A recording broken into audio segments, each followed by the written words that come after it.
네, 오늘은 해성교회 주일학교 부모님과 이야기학교 부모님들 같은 자리에서 교육하는 그런 시간으로 마련했습니다. 옥봉수 선생님 오늘 초대해 드렸고요.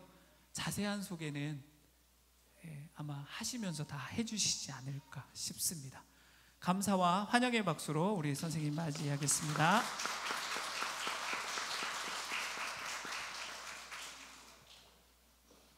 네, 반갑습니다. 제가 이 자리에 설 수 있는 사람인지 찬양을 하면서 곰곰이 생각해 봤을 때 저는 정말 아이 3명을 잘 키우려고 했는데 실패한 부모였습니다. 실패한 가운데서 하나님 앞에서 다시 무릎 꿇고 기도하는 가운데 하나님께서도 새 길을 제시해 주셨고 그곳에 대가를 치르면서 반응을 한 덕분에 또 이 자리에 서게 되었습니다. 14년에 왔을 때 강의를 했는데 많은 분들이 좋았다고 이야기를 해주셨습니다. 다시 와서 또 강의를 했을 때에 또 어떤 반응이 있을까 준비하면서 상당히 고민도 많이 했습니다. 있는 그대로 저희 부부, 저희 가정에 또 실수, 실패, 잘못됐던 부분들, 또 아이들에게 또 상처를 줬던 부분들, 그리고 하나님 안에서 어떻게 또 회복되고 또 새 자녀가 또 어떻게 또 살아가고 있는지에 대한 부분을 좀 이야기를 나누려고 합니다. 제가 부산에서 47년간을 있었기 때문에 서울에 올라온 지 이제 지금 딱 9년 됩니다. 그래서 혹시 부산 사투리가 나오더라도 넓은 마음으로 좀 이해를 해주시면 좋겠습니다. 우리 목사님께서 제 소개를 안 하셨기 때문에 간단하게 좀 소개를 좀 드리도록 하겠습니다. 5대륙 3상개국 88개 도시를 여행을 했습니다.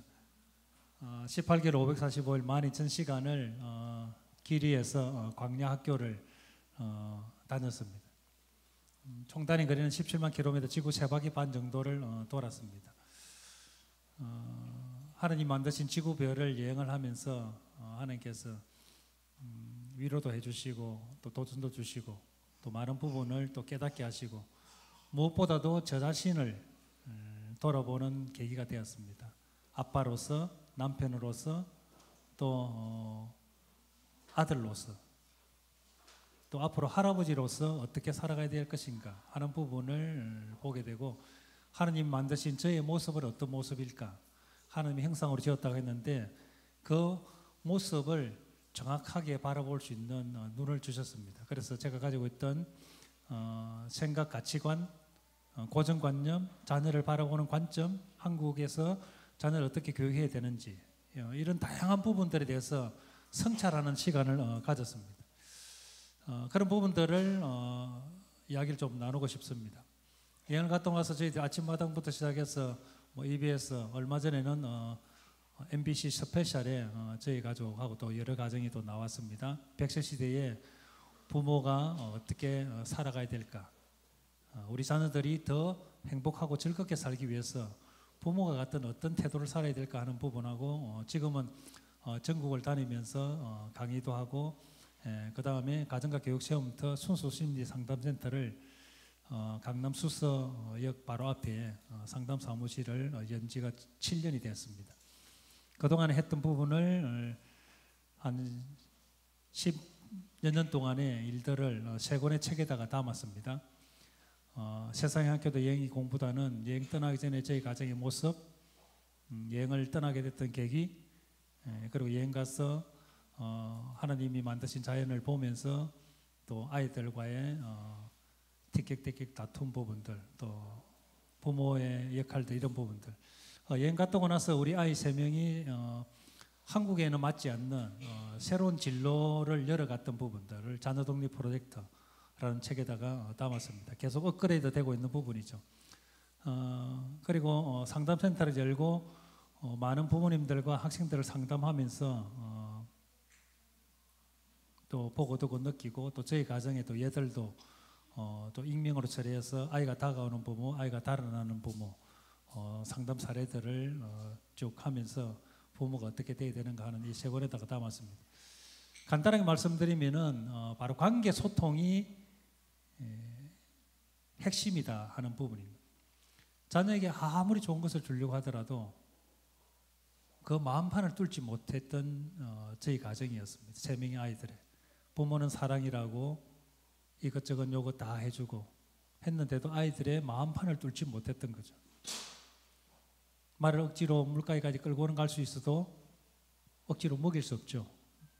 말이 갈급함을 느끼게 되는 부분. 그래서 그 아이의 마음을 보게 됐습니다. 제 마음도 보게 되고 아이의 마음도 보게 되고 그 아이 마음을 보니까 참 우리가 상처를 참 많이 줬거나 하는 부분을 느꼈습니다. 여러분의 자녀는 축복입니까? 왼수입니까? 네, 많은 기관에 가서 강의를 하면서 첫 번째 이 질문을 드립니다. 초등학교에 가면은 축복입니다 하는 부모님들이 많이 계세요. 1학년부터 3학년까지의 부모님들은 축복입니다 이야기합니다. 왜 그렇습니까? 내가 조금은 더 노력하고 내가 조금은 더 수고하고 내가 조금은 더 관심 가지고 사랑을 베풀면은 우리 아이가 정말 멋지게 잘할 수 있을 것이라는 그런 확신을 갖게 되는 부분인 거죠. 그런데 10대가 되는 4학년부터 축복인 것 같기도 하고 왼수인 것 같기도 하고 도대체 얘가 어떻게 됐는지 모르는 그런 시기가 찾아오게 되는 거죠. 저희 상담실에 초등학교 4학년 된 아이를 둔 엄마가 찾아왔습니다. 첫 마디가 우리 애가 갑자기 달라졌어요. 3학년 때까지는 예스맨이고 부모를 너무 좋아하고 부모 따라다니기를 너무 좋아했는데 4학년부터는 말도 하기도 하고 대들기도 하고 자기 생각과 주장을 내세우기도 하고 그렇게 하는 부분인 거죠. 정말 아이에게 문제가 생긴 건가요? 아니면은 그 아이는 독립된 인격으로 성장하고 있는 걸까요? 부모에게 대꾸를 한다든지 나는 이렇게 엄마는 내 마음도 모르면서 이야기하는 순간에 그때 눈치채셔야 되는 거죠. 아이가 하나님 만드신 독립된 인격체로 독립을 하려고 꿈틀꿈틀거리고 있구나 하는 부분을 눈치채는 순간에 그 아이는 정말로 멋지게 자랄 수 있습니다. 그런데 그렇게 되지 못하고 엄마 시키는 대로 아빠 시키는 대로 너 지금 이거 필요하니까 이거 해 하는 순간에 그 아이는 꿈틀꿈틀거리다가 서커스의 코끼리처럼 조련사에 의해 가지고 움직이는 거죠. 그 서커스의 코끼리 어떻게 그렇게 조련시키는지 아시죠? 태어나면 어릴 때부터 쇠줄을 꼭 묶어 가지고 딱 박아놨는 거예요. 꿈틀꿈틀거리다 발로 차고 당기고 그렇게 하더라도 정말 꿈쩍하지 않는 굵은 쇠줄을 딱 묶어놨습니다. 그렇게 6개월, 1년 동안 그렇게 하다가 덩치는 커지더라도 빠지지 않는 그 쇠줄에 묶여가지고 나는 이제 저 쇠줄을 영영 벗어날 수 없구나 하면서 자기 인식을 하는 순간에 그 코끼리는 벗어날 생각을 하지 않는 거죠. 저도 우리 자녀를 축복으로 생각하고 하나님 주신 선물이라고 생각을 했습니다. 말씀에 되어 있죠. 시편 127편 3절에 보면 보라 자녀들은 여호와의 주신 기업이요 태의 열매는 그의 상급이다. 하나님의 선물이고 상급을 얼마나 하나님 앞에서 잘 키울 것인가라고 이제 고민을 참 많이 했는데 그런 부분들이 이제 부모의 생각에 따라서 많이 이제 달라지는 부분이죠.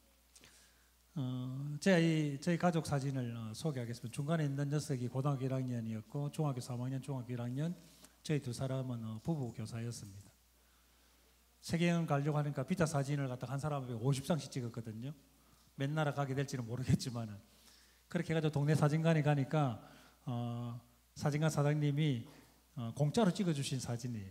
와, 이런 불황기에 한 가족이 와서 매출을 올려주는구나. 가족 사진 찍어주겠습니다. 웃으세요 하는 순간에 중간에 있는 딸 한번 보십시오. 이라고 있잖아요. 사진 찍으러 가면서 너는 머리 봐라 파마 저 빨리 풀어라 했지 풀도 안 하고 뭐 했어 하면서 좀 놀았겠죠. 우리 중간에 있는 딸. 이 사진을 찍고 나니까 3년 동안 저희 가정에 가족 사진이 없는 거예요. 그만큼 치열하게 사춘기를 보냈던 부분이죠. 저희 가족 5명. 고등학교 1학년, 중학교 3학년, 중학교 1학년이었으니까 위에 두 녀석은 연년생이었겠죠. 첫째가 지금 상담을 하다 보니까 부모님들 중에서도 첫째가 마음의 상처가 제일 많아요. 본의 아니게. 왜 그렇습니까? 저희 딸을 통해서 저는 그것을 간접적으로 배운 거죠. 4살, 3살, 1살 어떻게 되겠습니까? 엄마는 맞벌이 부부였습니다. 기저귀 가져와, 우유병 가져와. 첫째는 그렇게 갖다 주니까 엄마가 빵 끄덕으면서 와, 우리 딸 너무 착해. 1번, 2번 정적인 강화가 일어나겠죠. 심리적으로. 아, 내가 이렇게 행동하니까 우리 엄마 아빠가 나를 정말 기여하고 사랑해 주는구나. 나는 사랑받는 아이로 이 일을 열심히 잘해야지. 엄마 없을 때는 동생 잘 봐. 동생을 잘 보는 게 자기 일이 된 거죠. 그렇게 되다 보니까 자기 욕구가 있었는데 그 욕구를 표현했을까요? 표현 안 하고 꾹꾹꾹 누리기 시작했죠. 그런데 부모는 눈치를 못 챘어요. 우리 딸 너무 착하다 이것만 생각한 거죠. 그런데 아이가 신혼을 우리한테 여러 번 주었습니다. 그 사건 하나가 초등학교 4학년 때에 문방구에 가서 자기가 인형을 하나 사고 싶다 해가지고 같이 갔습니다. 자기가 사고 싶은 걸 들었다가 놨다가 또 한 바퀴 돌고 2바퀴 돌고 제가 뭐라고 했겠습니까? 야, 엄마 아빠 시간 없단 말이야. 빨리 정해. 그런데 들었다가 놨다가 3바퀴 4바퀴 돌고 결국에는 자기가 원하는 장난감 아닌 그거보다 훨씬 더 밑에 가격도 싼 그 장난감을 들고 온 거예요. 왜 그렇게 했습니까? 내가 이 큰 장난감을 내가 갖고 싶은 걸 사게 되면은 엄마 아빠는 동생 둘한테도 또 사줘야 되니까 부담이 되겠지.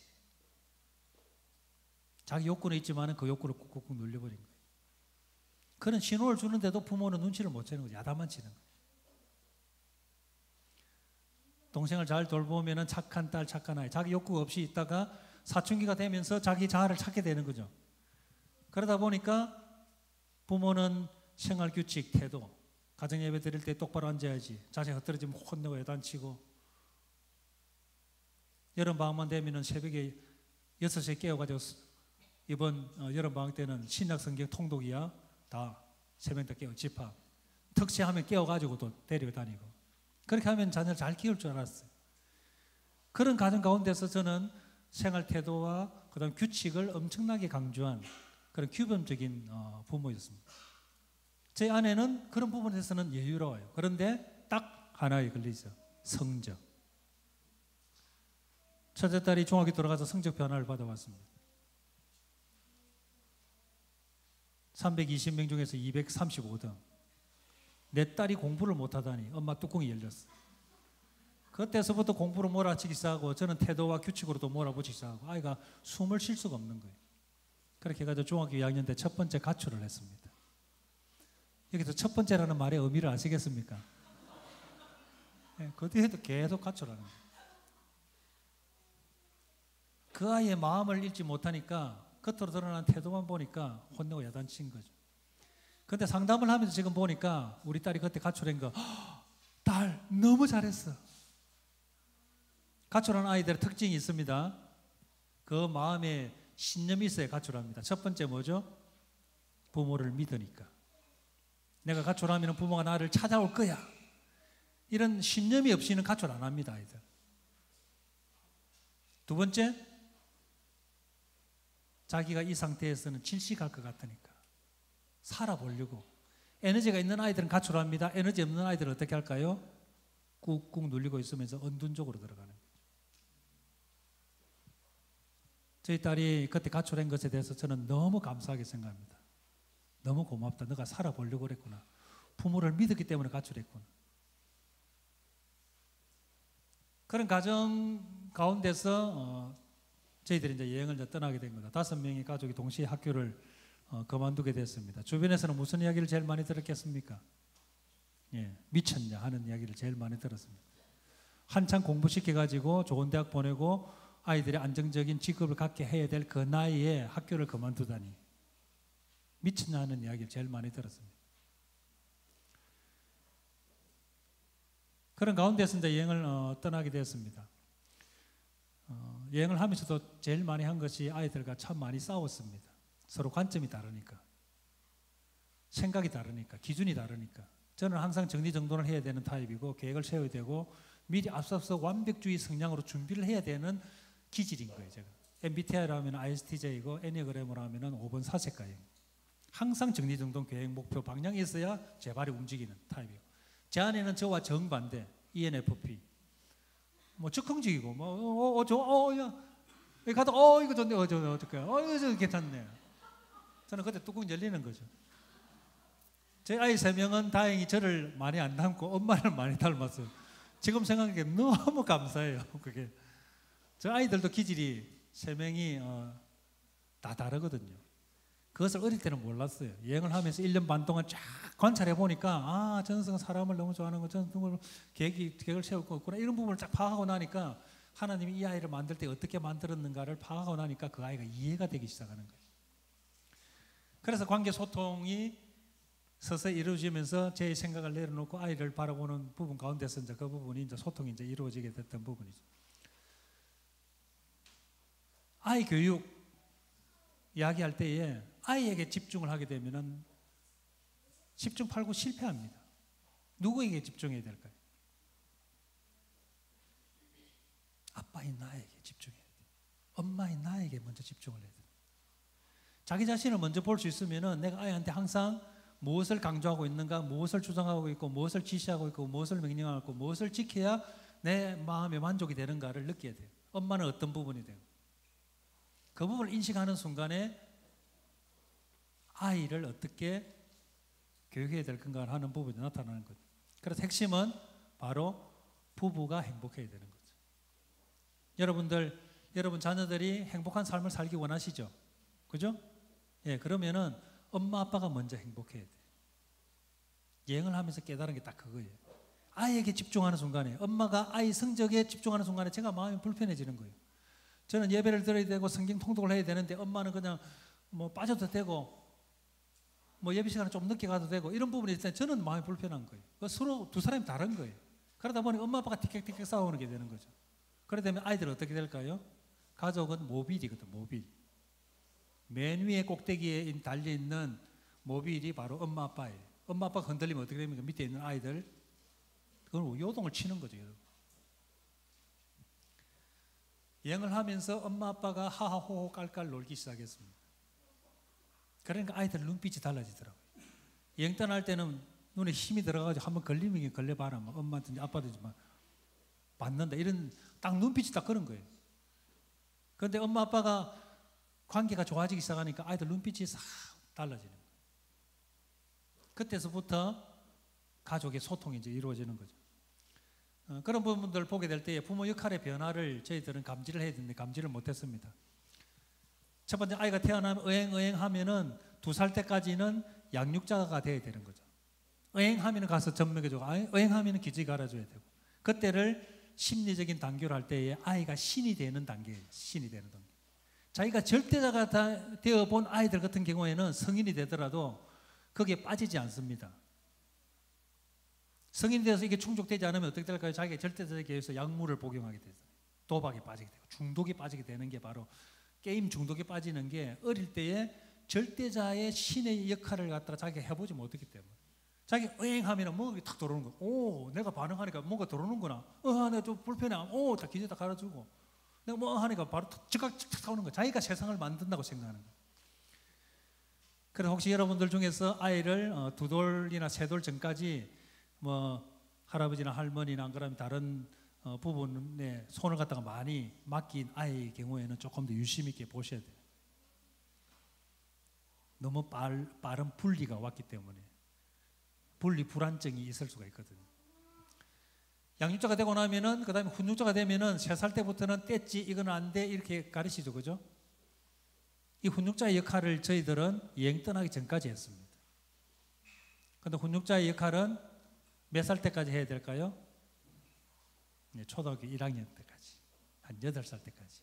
조금 차이는 있지만은 8살 때까지는 야단치고 혼내고, 그 다음부터 자기 생각이 조금 생기기 시작하는 9살, 10살 정도 됐을 때는 상담자로 넘어가야 됩니다. 그런데 저희 부부는 계속 훈육자가 된 거죠. 선악을 가려가면서 잘했니 잘못했니 이렇게. 상담자는 어떻죠? 아이 말을 그대로 들어주는 거죠. 정답 제시하지 않잖아요. 그 마음 읽어주고 감정 읽어주고. 그런데 저희들은 상담자 역할도 안 했습니다. 계속 훈육자 역할로 계속 한 거예요. 그 다음에는 동반자가 돼야 되는 거죠. 고등학생 정도 되면은 부모와 자녀가 함께 100세 시대를 살아가야 되는 동반자가 돼야 돼요. 청년 되더라도 마찬가지고. 이걸 빨리 가정에서 부모 역할을 감당하게 되면은 아이는 훨씬 더 건강하게 자기 인생을 살아갈 수 있습니다.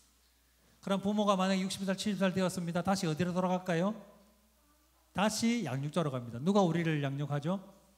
아이가 양육합니다.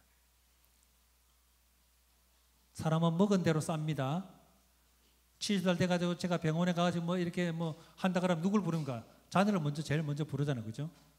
그때 왔을 때에 그 태도를 보면 아, 내가 이렇게 키웠구나 하는 것을 알 거예요. 엄마, 그래서 이거 하지 말했죠. 왜 이렇게 해서 막 이렇게 야단치고 혼내면 아, 내가 어릴 때 야단 많이 치구나. 잔소리 많이 했구나. 이걸 느꼈어야 돼요. 지금 여러분 부모님들한테 하는 거 보면은 실적으로 그 부모님한테서 그런 부모들한테 많이 받았던 부분이 그대로 나타나는 거예요. 그런데 엄마 아프다 그러면 어땠어 이렇게 해가지고 정말 신이 되는 그런 절대적인 배려를 받는 그런 양육의 자녀가 태도를 취하게 되면은 아, 엄마 아빠가 어릴 때 나를 너무 많이 사랑해 줬구나. 그걸 느끼게 돼요. 그 다음에 훈육자가 되기도 합니다. 이거 하세요. 그 다음에 상담자가 되고 인생의 동반자가 되고 다시 저 관계가 돌아온다는 것을 갖다 알게 되었습니다. 여러분의 가정은 어느 지금 단계에 있습니까? 이 단계를 갖다가 잘 실행하지 않으면 저희 가정과 같은 위기가 찾아올 수가 있기 때문에 자녀 교육 어떻게 할까 하는 부분에서 부모의 관점을 먼저 보면 좋겠습니다. 부모 세대와 자녀 세대가 어떻게 살아가야 될 것인가 하는 부분 너무 잘 아시기 때문에 간단하게 넘어가겠습니다. 4차 산업혁명 시대 3가지 질문을 드리겠습니다. 자녀는 몇 살까지 일해야 될까요? 부모는 몇 살까지 일해야 될까요? 저만 하더라도 벌써 직업을 3번째 지금 바꾸고 있습니다. 앞으로 60살 넘어가면 4번째 직업을 바꿔야 되는 거죠. 우리 아이들은 몇 번의 직업을 바꿔야 되죠? 13번. 대학 졸업장 하나가 이 아이들의 미래를 보장하는 시대는 지났어요. 부모도 벌써 4번, 5번을 바꿔야 되는 거죠. 두 번째, 이 부모까지 이야기했네 보니까 그러면 무엇이 중요할까요? 무엇이 중요할까요? 부모에게는 뭐가 중요하고 자녀에게는 뭐가 중요할까? 하나님이 만드신 우리 아이의 포에마, 걸작품인 그 모습을 잘 바라보고 관찰해서 그 아이가 하나님이 주신 달란트를 발휘할 수 있도록 기회를 주고 기다려주는 역할을 해야 되는 거죠. 부모도 앞으로 자기 자신의 인생, 지금까지는 그냥 돈을 벌기 위해서 내가 이렇게 일을 했는데 앞으로는 내가 즐기고 내가 잘할 수 있는 부분들의 일을 다시 찾아가야 되는 부분이죠. 생기는 부분. 우리 아이들에게 또 마찬가지고 그것을 부모가 먼저 해주면 너무 좋지 않을까 생각이 됩니다. 제 아내는 지금 상담사로서 주로 역할을 많이 하고 있습니다. 저는 강의를 주로 많이 갑니다. 근데 보니까 저한테 딱 맞는 거예요. 제 아내도 상담을 하는데 딱 보면은 그 사람의 마음이 읽혀진다는 거예요. 그래서 제 아내가 처음에 상담을 시작하면서 엄청나게 힘들었습니다. 제가 바가지를 엄청나게 많이 당했습니다. 왜? 상담하고 나면은 이 정신적인 에너지를 많이 쓰니까 자기가 감당 못하는 그런 부분들의 문제까지도 있으니까 그러면 저한테 계속 바가지를 끓는 거예요. 그럼 제가 계속 받아줘야 되는 거죠.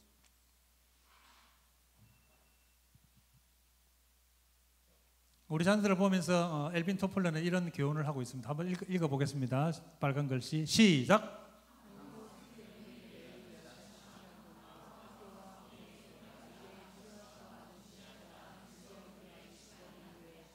예, 10년 전에 대한민국에 와서 저런 조언을 하고 갔습니다. 지금은 작고하고 돌아가셨지만은 대한민국은 여전히 10년 전이나 지금이나 똑같은 거죠. 한 사람 더 소개하겠습니다. 유발 하라리 교수 아시죠? 사피엔스 호모 데우스라는 책을 지으신 분인데 같이 한번 읽겠습니다. 시작.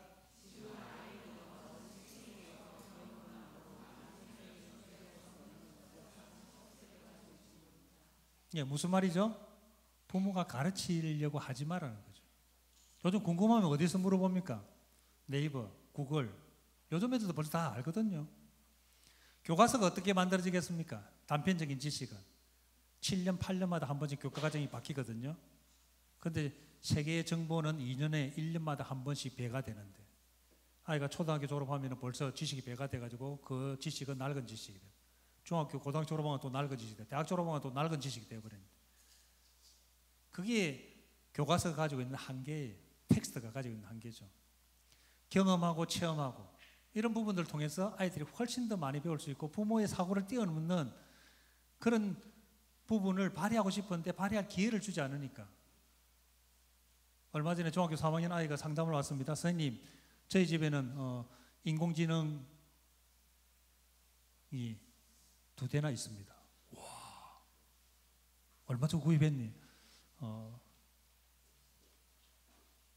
돈으로는 비교할 수 없는 거죠.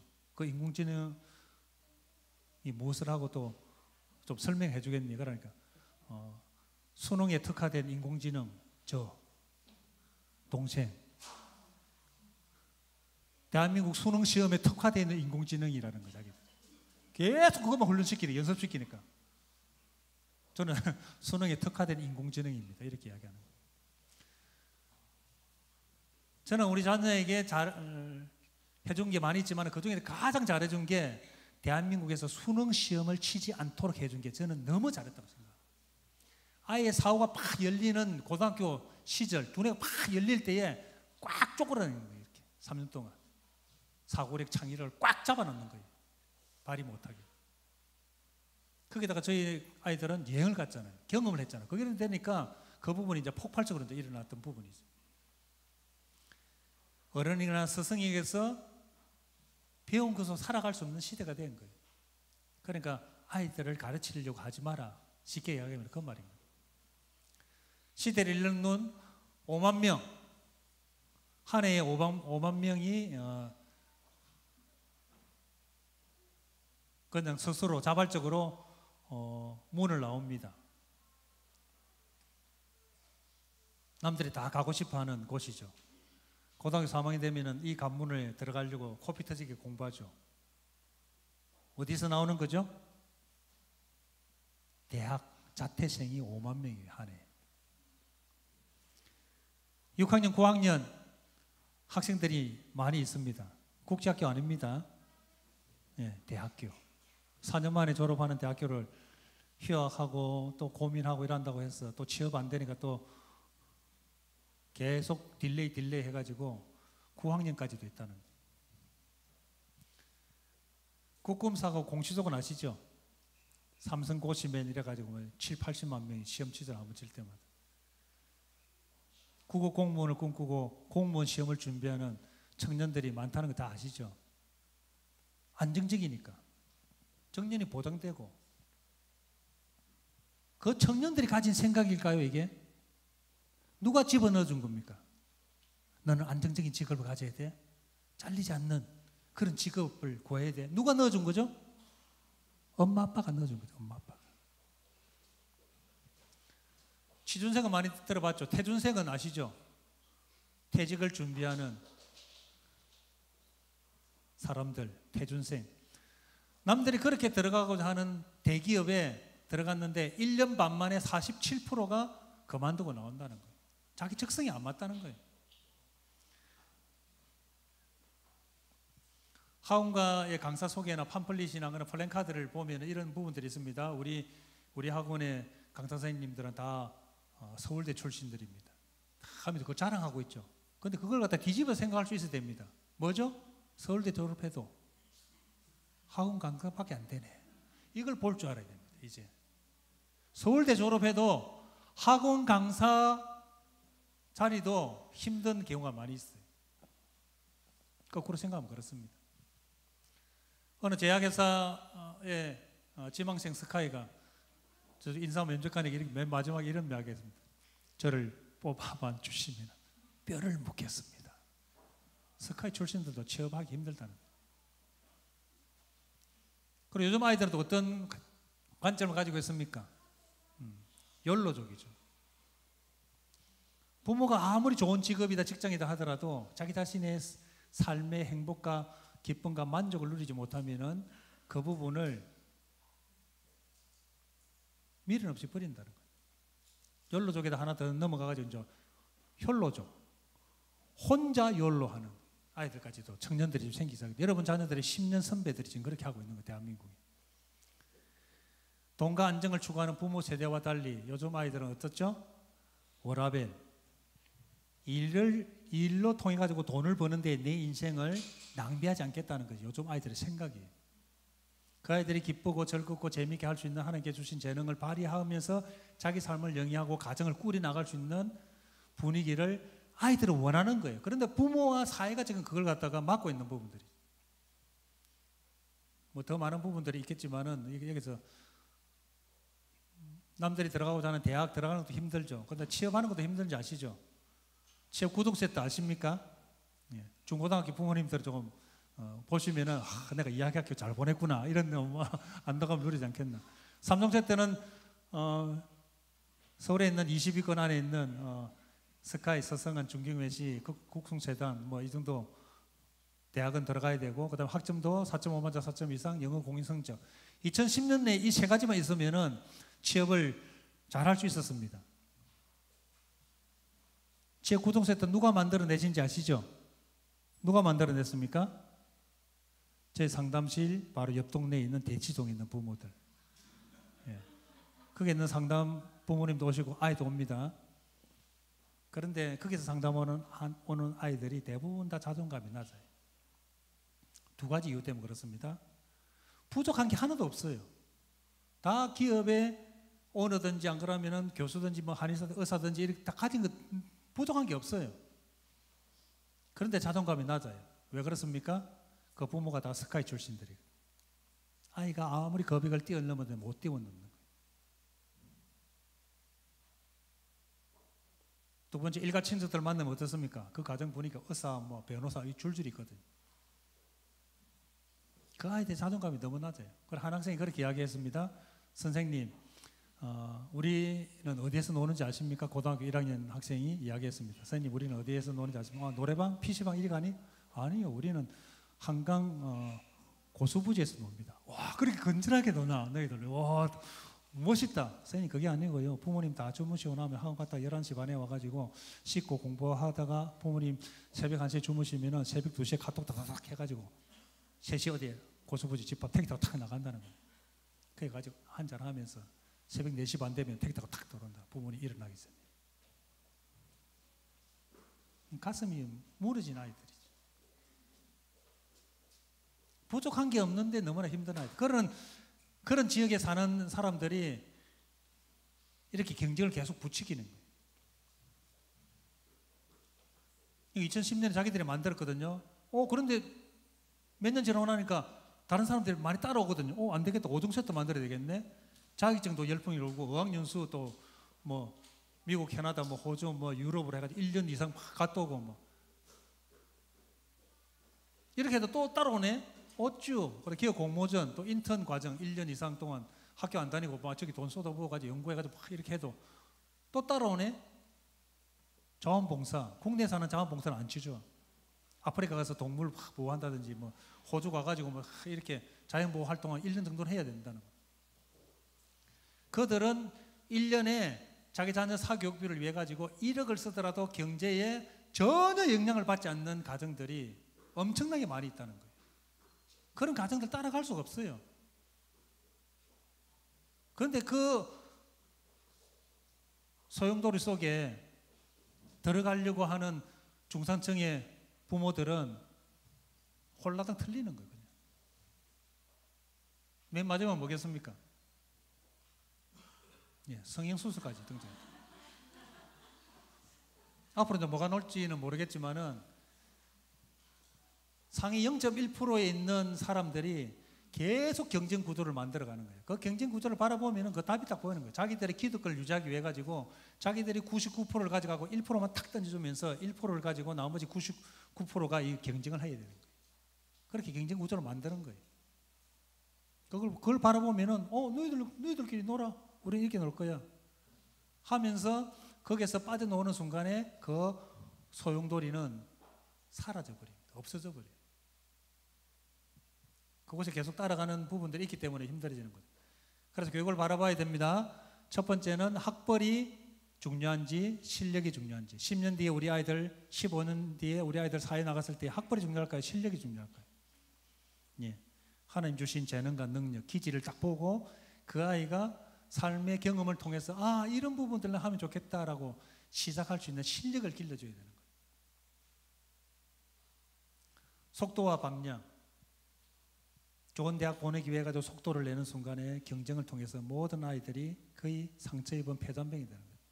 방향을 바라보게 되면은 360도 전방위로 자기가 가고 싶은 길로 갈 수 있도록 해주면은 뚜벅뚜벅 자기 인생 걸어가면은 하나님께서 그 걸음을 한 걸음씩 인도하면은 그 아이가 다음에 자기를 지으신 목적 따라서 역할을 하지 않을까 그런 생각이 듭니다. 마지막으로 가정이 행복해야 된다. 부모 품을 떠나기 전에 나는 사랑받는 아이였어. 나를 사랑해주는 부모가 계시고 그 자존감을 올려놓으면은 그 아이가 사회에 나가서 힘들고 어려도 충분히 그것을 이겨낼 수 있는 거죠. 앞으로 부모 세대가 살아가기가 힘들까요? 우리 아이들이 살아가기가 힘들까요? 예. 부모 세대는 그래도 노력하면은 열매를 얻을 수가 있었어요. 요즘에는 노력해도 열매를 얻을 수가 없어요. 그럼 그 아이들에게 좋은 교육 시키고 사교육 시키고 좋은 대학만 보낸다고 해서 그 아이들이 성공할 수 있을까요? 행복할 수 있을까요? 마음을 봐야 되는 거죠. 쓰러지고 넘어지고 자빠지더라도 그냥 툭툭 털고 나는 다시 한번 해보지 뭐. 나는 사랑받는 아이잖아. 나는 소중한 존재잖아. 나를 사랑해준 부모님 계시잖아. 다시 한번 해볼게요. 그런 마음만 갖게 해주면 그 아이는 자기의 인생을 멋지게 살아가지 않을까 생각합니다. 그래서 교육 순서를 좀 바꾸면 좋겠습니다. 대학 졸업 후에 취업하는 거 오케이. 취업 후에 대학 지나가는 거 이것도 오케이. 자녀가 뭘 선택하든지 간에 둘 다를 인정해주는 부모가 되면은 그 아이는 멋지게 살아갈 수 있을 거예요. 이 방법만 바꾸면은 대한민국의 여러 어려운 문제들 다 해결할 수 있습니다. 저출산 어떻게 해결할까요? 대학 진학 지금 70%잖아요. 그죠? 70% 중에서 한 50%는 뚝 떨어지면 어떻게 됩니까? 나머지 30, 40%가 고등학교 졸업하고 취업하게 됩니다. 그렇죠? 그렇게 해가지고 취업해가지고 다른 애들은 대학 4년 동안 다녔는데 1억 살 동안에 자기는 1억을 버는 거예요. 그러면 20살 되면 결혼 준비하겠죠. 부모 도움 없이. 그럼 부모 노후가 첫 번째 준비되는 거예요. 왜냐? 아이 대학 교육비를 안 들어가고 자기가 일하며 돈 벌어 쓰면서 자기 결혼 자금까지 마련하니까. 부모는 3억 원에 결혼 자금하고 대학 보내는 거, 이거 아이가 2명이면 한 6억 원 정도가 고등학교 때부터 사교육 시킬 필요 없잖아요. 그러면 6억 원에 노후 보장이 딱 되잖아요. 그 아이는 경제력을 가지게 됩니다. 그러면 어떻게 될까요? 결혼 빨리 하게 됩니다. 자동적으로. 그러면 저출산 문제 해결되고 노후 문제 해결되고 한국의 일자리 선순환 구조로 돌아갈 수 있습니다. 이 아이가 돈을 벌고 그다음 의료보험증에 보험료를 내고 부가가치세를 내고 소비를 하게 되면 한국 경제는 훨씬 더 돌아가는 거죠. 저는 그래서 해마다 5%씩의 대학 진학률만 낮추면 5년 뒤에 대한민국은 훨씬 더 건강하고 3만 불인데 4만 불 금방 올라갈 수 있다고 저는 그렇게 생각합니다. 부모님들의 노후가 안 되고 국가가 복지 정책을 하기 위해서 세금을 많이 걷어낼수록 가정들이 힘들어지는 부분. 이 두 가지를 다 활용할 수 있으면 좋겠습니다. 정말 공부로 성공할 수 있고 공부로 자기가 하고 싶은 부분 있는 아이들 같은 경우에는 계속 공부시키는데 좀 빨리 검정고시 맞춰놓으면 조금 더 빨리 해가지고 그냥 22살 때 그냥 석사 박사 공부할 수 있도록 그렇게 해주면 얼마나 좋을까.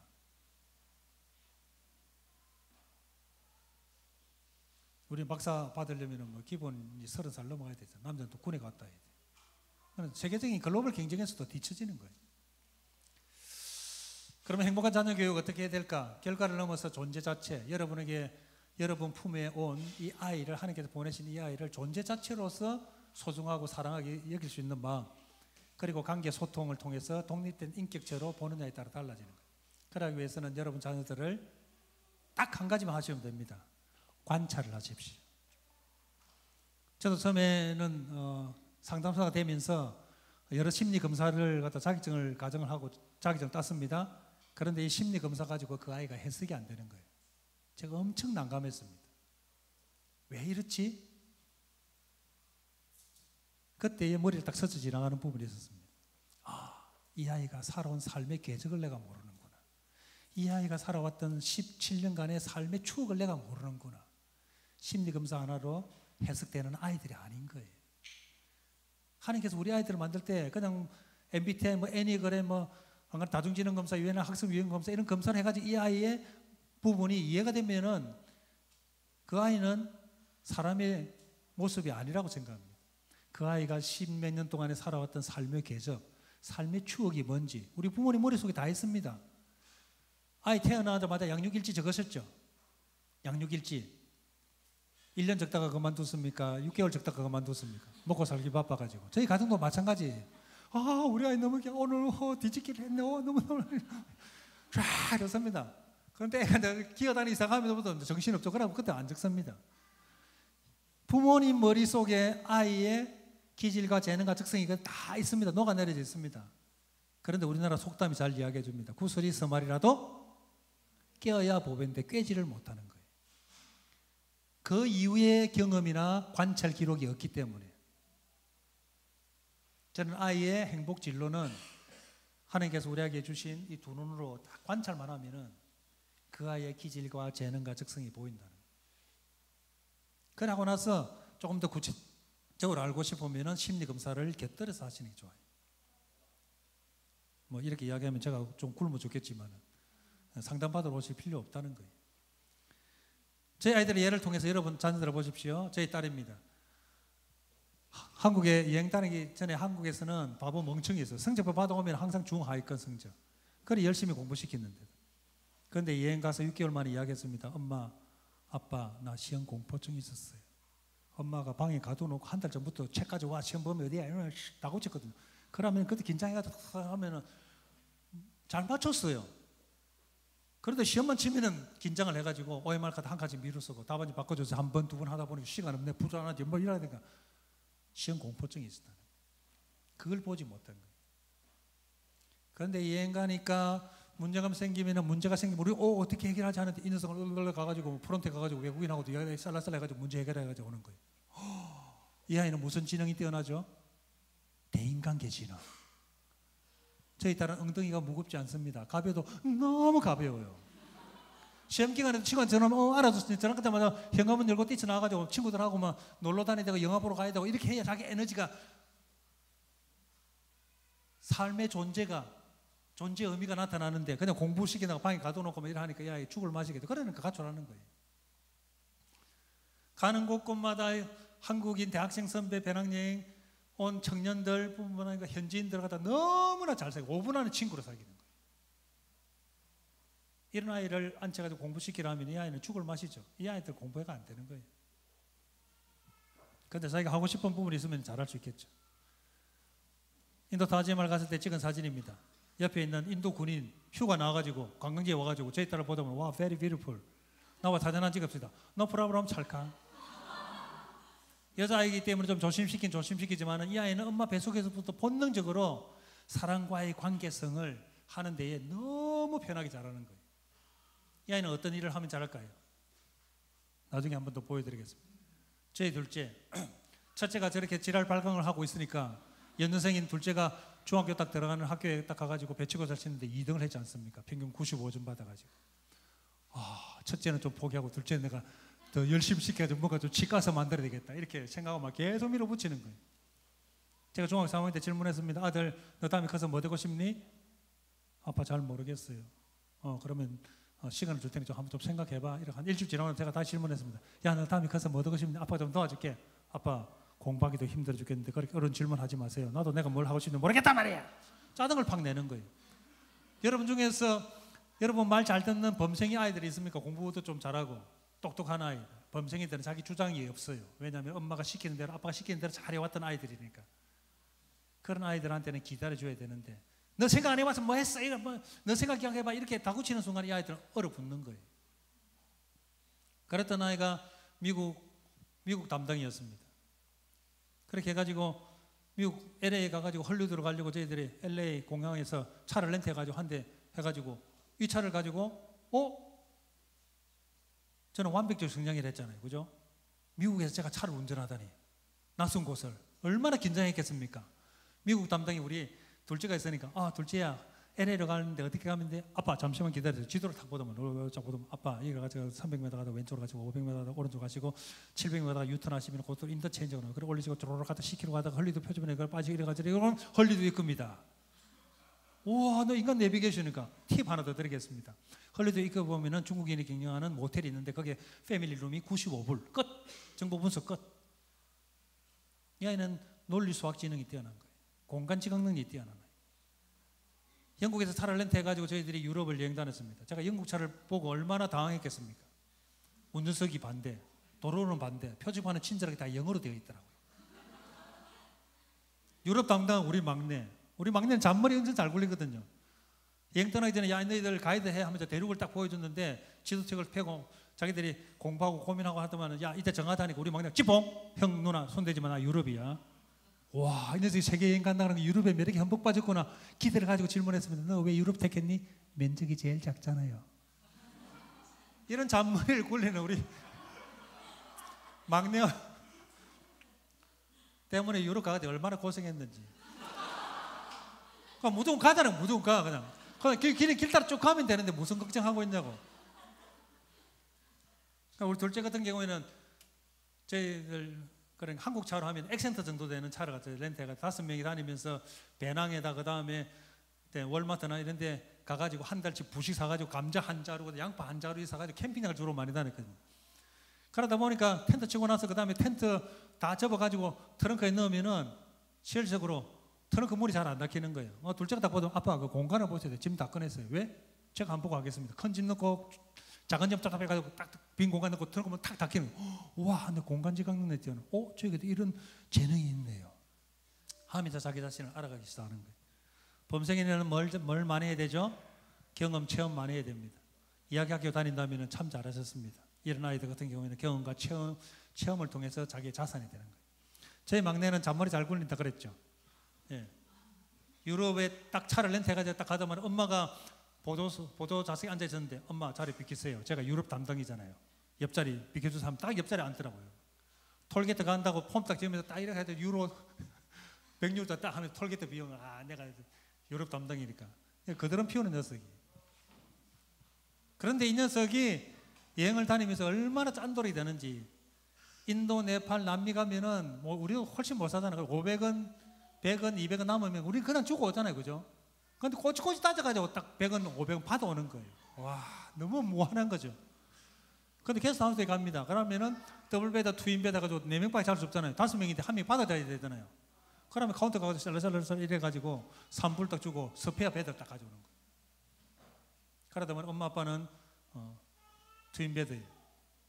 안 그럼 더블베드 둘 중에 하나 하십시오. 오케이. 우리 3명은 가위바위보 해가지고 진 사람은 밑에 위에.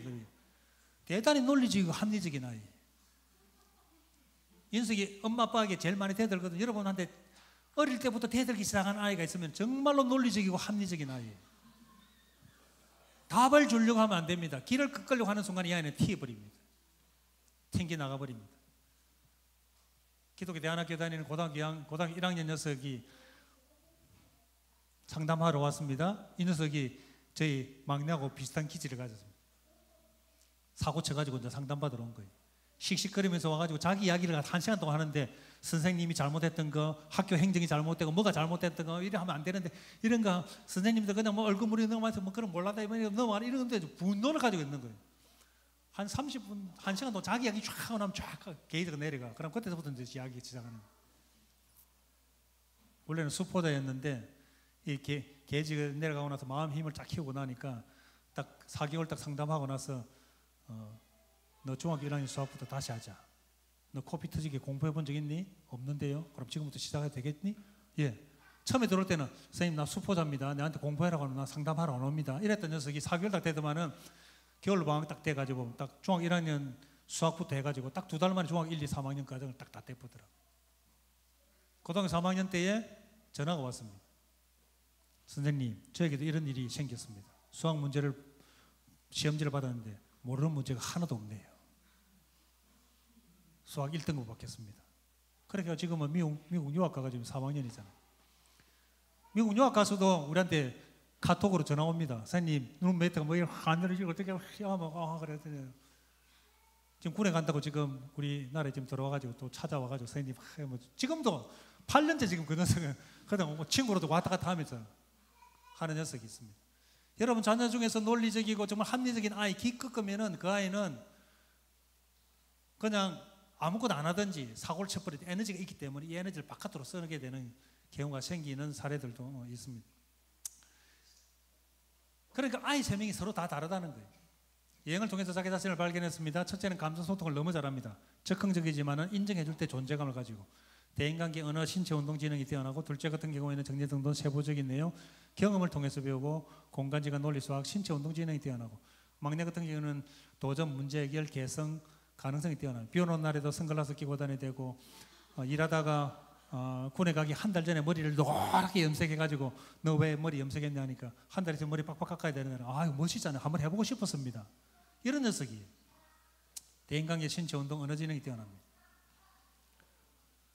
우리 아이 3명이 다 들어가 있는 거 있죠? 다 들어가 있는 지능이 뭡니까? 신체 운동 지능이 다 들어가 있죠? 심리검사의 약점이 바로 이겁니다. 제가 체육교사였잖아요. 아이들 체험활동 많이 시켰겠죠? 운동 엄청나게 시켰겠죠? 그렇지만 우리 아이는 뛰어나질 않아요. 저렇게 신체 운동 지능이 탁 체크해가지고 올라온다 하더라도 얘가 학습적인 부분을 통해 가지고 된 건지 원초적인 자기 재능인지를 볼 줄 알아야 되는 거예요. 그래서 심리검사의 약점이 바로 그거예요. 부모가 의사면 의사적인 기질이 좀 있을 수 있어요. 교사면 교사적인 기질도 가지고 있고 체육교사였으니까 애들 어릴 때마다 체험활동 많이 시키기 때문에 그런 부분을 가지고 있는 거예요. 제가 왜 이 이야기를 드리냐면은 우리 아이들이 앞으로 어떻게 지냈는가 하는 부분으로 이야기를 드리기에 도움이 될 것 같습니다. 그래서 첫째는 토탈케어 센터를 지금 운영하고 싶고 둘째는 기술사를 기술학교, 막내는 글로벌 CEO, 사업을 하고 싶다. 돈을 좋아하기 때문에. 여행을 통해서 아이들이 이런 생애 비전을 나름대로 자기 스스로 찾았습니다. 5명의 가족이 동시에 똑같은 경험을 통해서 서로를 이해하게 되니까 제가 이전에는 화가 나면 말 안 하고 꽉 참고 있습니다. 그러다 한번 팡 터뜨리거든요. 저는 참고 있다가 그러면 아이들은 이야기를 합니다. 아빠는 화만 내는 찌질이다. 이렇게 이야기를 하는 거예요. 그런데 여행 갔다 오고 나서 아이들 제 눈빛만 보더라도 아빠가 기분 나쁘구나. 딱 알아채리는 거예요. 그럼 우리 막내는 대인관계도 뛰어나고 이렇게 말도 잘하거든요. 아빠 기분 나쁘신 일이 있으세요? 그러면은 이야기를 해주세요. 그러면은 우리가 고치도록 하겠습니다. 저는 예배가 늦으면 엄청나게 긴장하고 부담감을 느껴요. 그런 부분들을 통해 가지고 예배 시간 5분 늦게 왔을 때에 아이들이 제가 이제 긴장하는 부분을 아니까 아빠 다음부터는 늦지 않도록 우리가 잘 준비하겠습니다. 이렇게 이제 이야기하는 부분. 가족이 하나의 모습으로 서로를 이해하는 힘을 갖게 될 때에 그 부분이 우리 아이의 가슴 속에 꿈틀거리고 있는 저런 무한한 가능성, 하나님 주신 재능을 발휘할 수 있는 그런 힘을 발휘한다는 거죠. 피라미드 가까이 가면 갈수록 저 앞에 있는 사람처럼 개미같이 조그만하게 보입니다. 그런데 멀리서 바라보면은 피라미드도 아무것도 아니에요. 여러분 자녀들 지금 겉으로 드러나는 행동 뭐 부족하고 못하는 거 이거 나중에 큰일 생기지 않을까? 정리정돈 못한다고 버릇없이 마른 아이 그 다음에 잘못되면 어떻게 할까? 10년 15년 뒤에 그 아이가 그 문제 가지고 고민하고 있겠습니까? 여러분 그 부분 때문에 고민하겠습니까? 고민 안 합니다.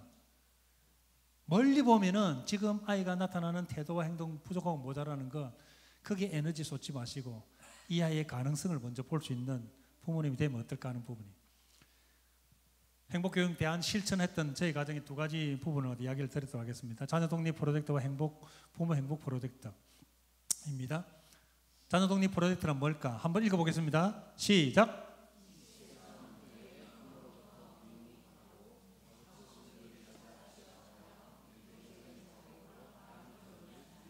예. 저는 한 30일 전에 지금 결혼해라고 지금 무언의 지금 압력을 지금 가하고 있는데 아이들이 지금 거의 준비는 상당히 많이 되어 있습니다. 그런데 그 부분도 내려놔야 된다는 생각을 요즘 갖거든요. 아이 인생이니까 부모로부터 건강하게 독립하는 게 얼마나 중요할까. 이걸 시작하게 된 계기가 바로 이겁니다. 남미 페루를 여행했을 때에 세계 일주 자전거 여행하는 청년을 만났습니다. 저 청년은 제가 아니문이다. 저보다 더 멋진 청년. 7년 동안 자전거로 세계 일주 했던 여행. 남미에서 만나가지고 마추픽추 간다는 거예요. 혼자서 여행하면서 얼마나 외롭겠습니까? 강도도 2번 당하고. 우리 아들 둘이를 보더만은 와 이제는 내 동지가 생겼네. 살살 꽂아. 야 너희 엄마하고 편하게 여행 가지 말고 우리와 같이 자전거로 마추픽추 가자. 설마 가겠나? 이틀 전에 만난 형을 아빠 돈 좀 주세요. 왜? 자전거 살려고요. 형하고 같이 가서 중고시장에 가서 페루 중고 자전거 사가지고 그 다음 아침 6시에 깨우지도 않았는데 엄마 아빠 빠이빠이 조심해서 오세요. 3박 4일 뒤에 마추픽추 밑에 마을에 오야땀보 마을에서 만납시다. 여기서 주의 핵심 요소가 뭡니까? 엄마 아빠 조심해서 오세요. 누가 누구에게 해야 되는 말이죠? 10대가 되면서 부모를 떠나려고 아이들은 꿈틀꿈틀거리고 준비를 한다는 거예요. 한국도 아니고 남미에서 낯선 형을 만났는데 그 형하고 같이 3박 4일 동안 떠나가 버린다는 거예요. 그때 제가 머리를 뒤통수 한 대 맞았습니다. 야, 우리 아이들을 건강하게 독립을 시켜야 되겠구나. 그때서부터 고민했던 부분이 바로 이 자녀 독립 프로젝트입니다. 처음에는 이렇게 평탄한 길이지만 저 뒤에 있는 산을 넘고 가야 되는 부분이죠. 첫날은 어디서 잤을까요? 소방서에서 잤습니다. 아무리 못 사는 나라도 소방서에 가면은 직원들이 자는 숙소 뒤에 방이 있죠. 말만 잘하면 공짜로 재워주더라는 거예요. 날씨가 추워가지고 소방국 가지고 있고, 그 다음 날에는 일반 민가에 뒷마당을 빌려가지고 텐트 치고 자고, 일어나서 그 가족들과 함께 아침 먹고 아침 얻어먹고 사진까지 찰까. 저희들은 기차 타고 버스 타고 편하게 갔습니다.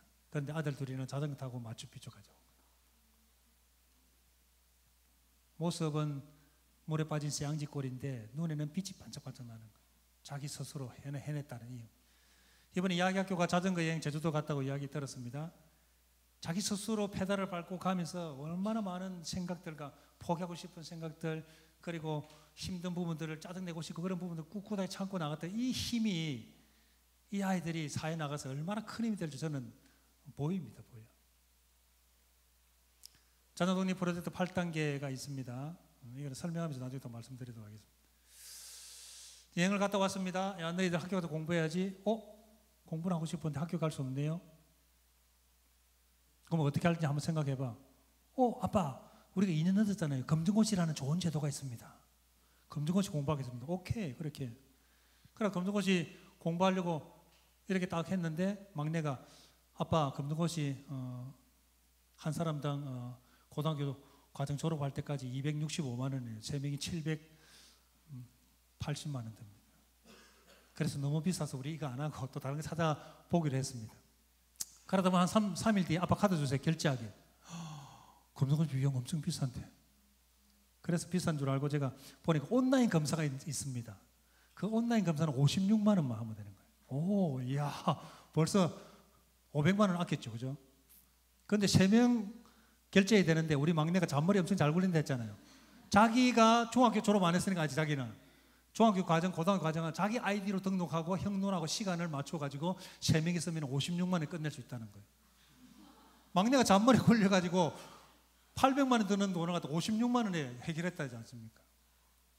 잔머리가 이렇게 좀 쓰이더라고 보니까. 그렇게 해가지고 아이들이 검정고시 준비했습니다. 야, 너희들 검정 성적으로 대학 갈 거냐? 아니요, 우리는 하고 싶은 일이 있잖아요. 한번 해보고 맞으면 그 분야에 공부를 갖다가 하도록 하겠습니다. 그렇게 그러면 검정고시 빨리 마치 이렇게 해가지고 3남매가 고졸 검정고시 동기생이 됐습니다. 8월 달에 다 끝내버렸어요.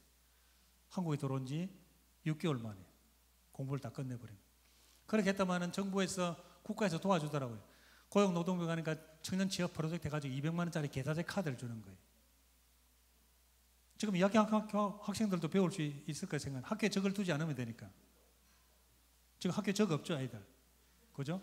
그럼 자기 배우고 싶은 거 있으면 부모하고 되면 고등학교 1학년부터 부모와 같이 가서 상담하면은 자, 소득 수준에 따라서 이제 150만 원에서 200만 원까지 계좌제 카드 주면 그거 배우고 싶은 거 가서 배우면 되거든요. 그때 꼭 이 이야기 하셔야 됩니다. 혹시 관계자 없죠, 이게? 꼭 이 이야기, 그냥 부모가 뭐 한번 배워봐라 해서 배우면 이러면 카드 안 줍니다. 뭐라고 하면 카드 줄까요? 저는 바리스타가 되고 싶어서 자켓을 딱 나서 꼭 취업하고 싶습니다. 이렇게 하면 바로 딱 카드 발급됩니다. 그 다음 배워보고 싶습니다. 이러면 카드 발급 안 됩니다. 그죠? 취업이 목적으로 하는 거니까. 그래가지고 200만 원짜리 계좌제 카드를 가지고 이 녀석들이 이제 자격증을 배우기 시작했습니다. 2단계가 이제 기술 배우고 자격증 시작하는 거죠. 첫 번째 배운 코디네이터 피부 미용 관리사, 두 번째는 건축 설계, 세 번째는 회계 분야의 자격증을 땄습니다. 고등학교 1학년, 고등학교 3학년, 대학교 1학년. 야, 이제 너희들 자격증 땄으니까 취업 한번 해보자. 아이들 눈치가 너무 빠르더라고요. 이제는 부모로부터 선한 것이 나올 것이 하나도 없다. 우리 인생 우리 힘으로 살아가야 된다. 그렇게 해가지고 워크넷에 들어가가지고 온라인으로 60군데 쫙 보냈습니다. 고등학교 1학년, 고등학교 3학년, 대학교 1학년. 누가 제일 먼저 취업을 했을까요? 예, 상식을 깨시면 답이 나옵니다. 고등학교 1학년 막내가 MJIT 재무회계 사무소에 취업을 했습니다. 2개월 동안 인턴하고 3개월째 정식 직원 돼가지고 명함을 받았어요. 오건찬 주임. 병원, 어원, 한의원 이런 데에 그 세금 계산해 주는 거. 처음에 들어갔을 때는 배워가지고 딱 3개월 인턴 되고 나서 처음에는 5개 그 업체를 갖다 맡아라 하더라고요. 그렇게 하다 보면 10개, 20개, 30개, 3년 딱 근무하고 딱 나올 때는 60개 맡아가 있다 하더라고요. 그때에 고객 응대하는 것부터 시작해가지고 가정에서 가르쳐주지 못한 걸 너무 많이 배우는 거예요. 한 번은 집에 거실에 제가 컴퓨터 작업하고 있는데 아니 제 방에 같이 있기 때문에 같이 있는데 방문이 닫혀서 똑똑하고 막내가 들어오는 거예요. 아, 팀장님 방에 들어갈 때 똑똑하던 습관이 집에서 이렇게 되네요. 이렇게 이야기하는 거예요. 가르쳐주지 않았는데 사회 나가서도 직장에서도 많이 배워요. 고등학교 1학년이지만은 30살, 40살 되는 팀장님하고 세무사님하고 어떻게 소통을 했을까요? 여행을 통해서 부모와 같이 다니면서 한인교회도 가고 대학생, 청년들, 선배들 오면은 그거 가서 앉아서 기도만 듣고 이야기하고 하면서 수평적인 사회성은 조금 떨어졌거든요. 지금 이야기학교 아이들도 뭐 친구 몇 명 안 된다고 이렇게 하는 거 수평적인 사회성이죠. 근데 우리나라는 수평적인 사회성을 너무 강조하는 거예요. 그런데 사회 나가면은 뭐가 중요하죠? 수직적인 사회성이 중요한데 1년 반 동안 아이들하고 여행을 하면서 부모 세대와 자기 세대를 아우르는 이 관계성을 아이들이 보고 듣고 느끼고 경험하니까 직장생활 가더라도 위에 상사들하고도 자연스럽게 관계가 협업이 되는 거예요. 요즘 대학생들이 가장 힘든 부분이 직장생활 할 때 상사를 어떻게 대하고 이거 하는 게 이게 제일 힘들다. 그렇게 해가지고 6개월 정도 되니까 이 이야기가 아빠 돈 벌기가 정말 힘드네요. 여행 떠나기 전에 엄마 카드만 있으면 되는 줄 알았는데 엄마 카드만 있으면 등골 보니까 스마트폰 축축 나오고 뭐 나이키 신발이 쫙 나오고 그랬는데 인턴 동안에는 100만 원, 그 다음에 120만 원 받고 이러다 보니까 돈 벌기 정말 힘드네요. 엄마 통장 맡아주세요. 제 대학 공부하고 그 다음에 사업 자금하고 결혼 자금 모으겠습니다. 그리고 대학 졸업한 선배들과 일하다 보니까 제 실력이 부족하네요. 공부해야 되겠습니다라는 이야기가 자기 입에서 나오는 거예요. 국민연금 가입 증서를 제일 먼저 가입을 했습니다. 한 달 지나고 나니까 건강보험증이 날아왔습니다. 저희 가족 5명이 우리 막내 이름 위에 다 올라갔어요.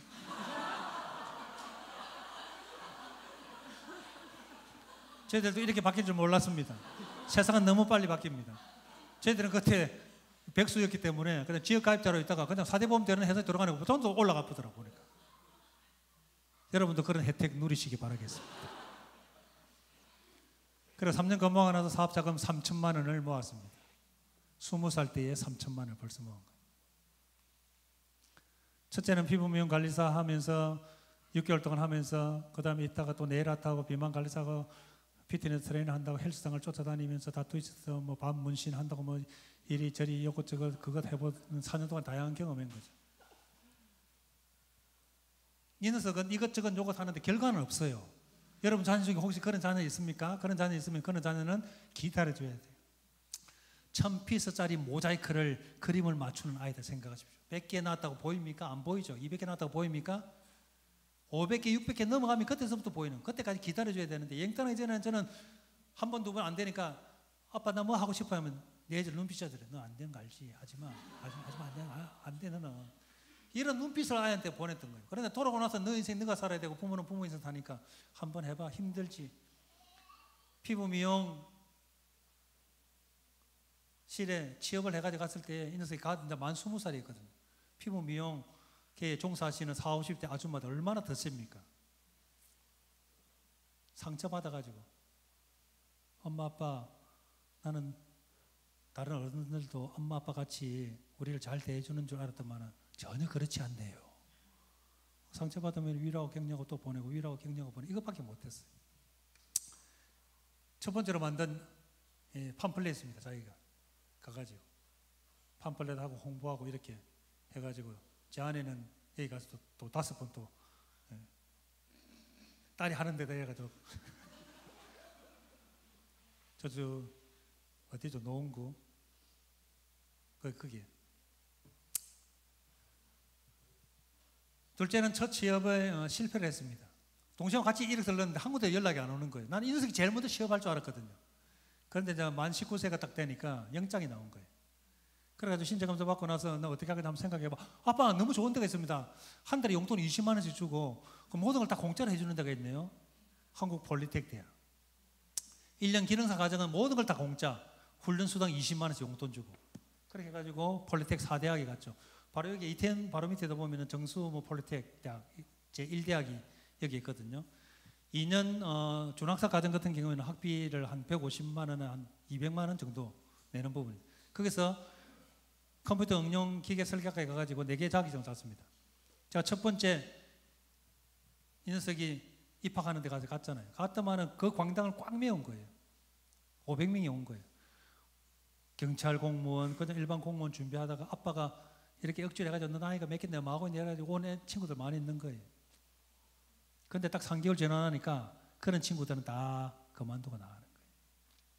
자기 스스로 하고 싶고 배우려고 할 때. 그렇게 해가지고 그 학교 마치고 나서 4개 자격증으로 인바디 의료기기 회사에 취업을 했습니다. 여러분들 병원 가든지 학교 가면 탁 올라서면 체지방 나오고 헬스장 가면 딱 체지방 나오고 탁탁 나오는 거 있죠? 예. 그걸 갖다가 제 아들이 맨 마지막 마무리하고 결점 보완하고 이렇게 했던 부분. 병력 특례업체 아시죠? 예. 아들 두신 분 꼭 기억하십시오. 예. 3마리 토끼 바로 잡습니다. 취업했으니까 3년 동안 경력 쌓이죠. 월급 주니까 경제력 쌓이죠. 그 다음에 군문제까지도 해결되죠. 예. 활용하십시오. 바이오스페이스라는 곳에 이제 사원으로 들어가게 됐습니다.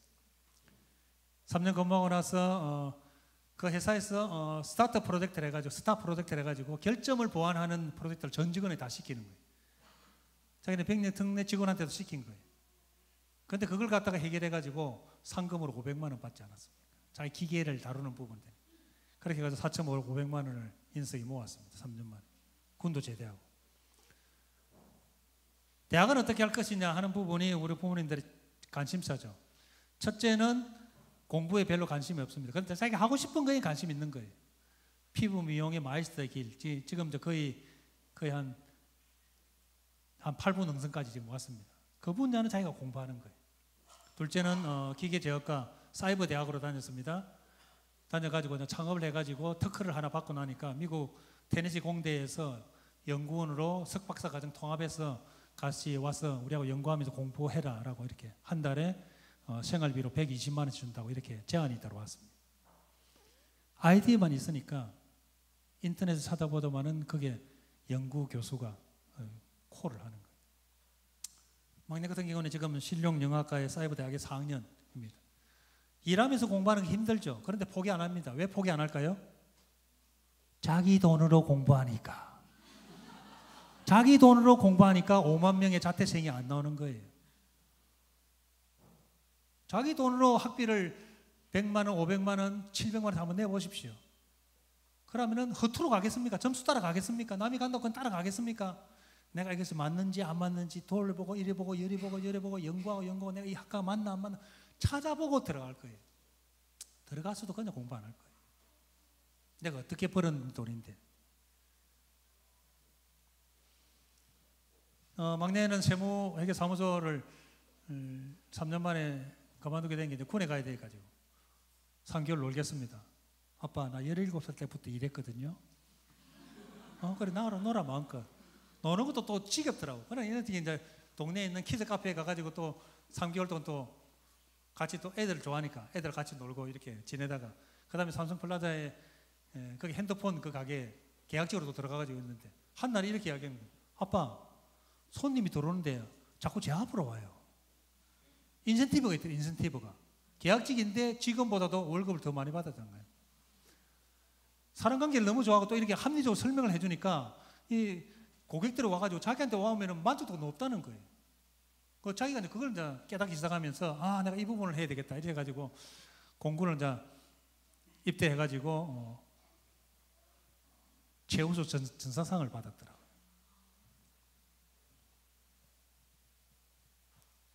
이 말은 무슨 말이냐면 공군을 가게 되면 점수에 따라서 부대가 배치가 되거든요. 최우수 전사상을 받으면 1등이나 2등이거든요. 그럼 자기가 가고 싶은데 마음대로 갈 수 있는 거예요. 제가 집이 성남이니까 어디 오겠어요? 예, 성남 비행장 오면 바로 집 옆이잖아요. 그죠?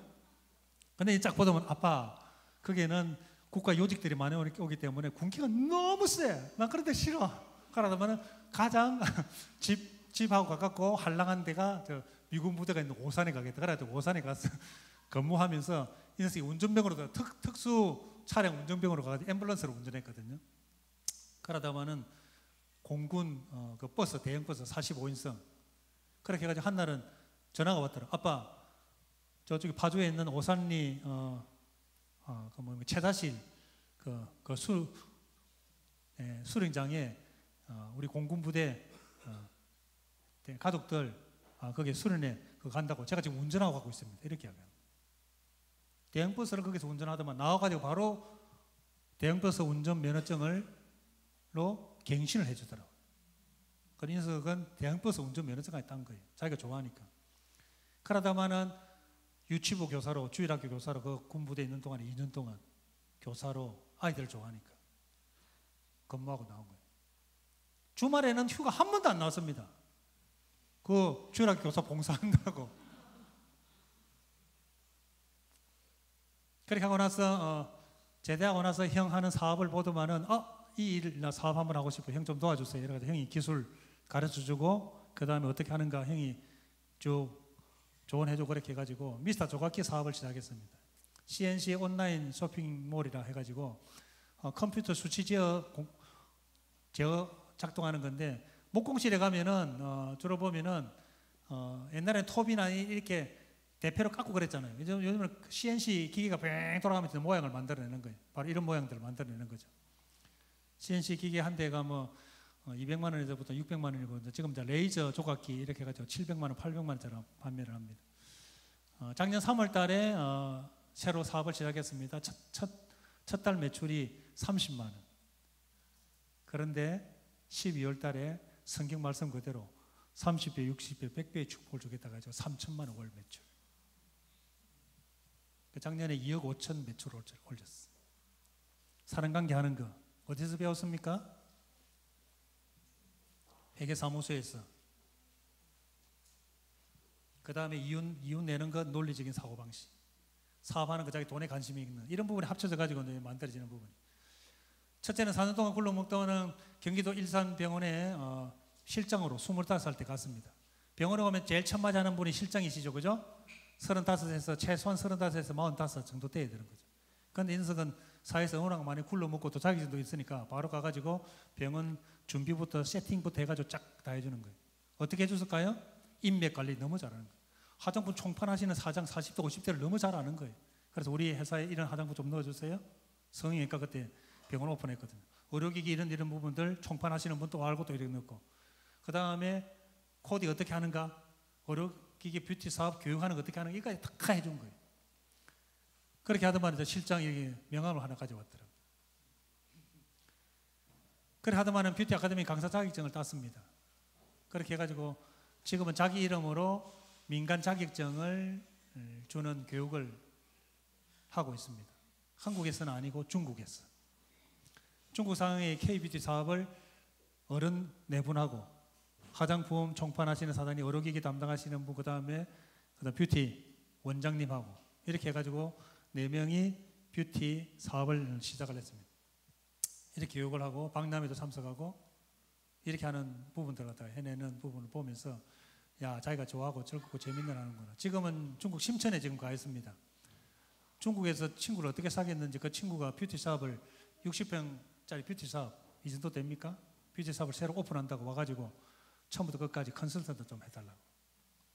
이 녀석이 밑바닥에서 굴러먹었던 5년 6년 동안의 경험이 바로 여기서 지금 빛을 발하고 있는 거예요.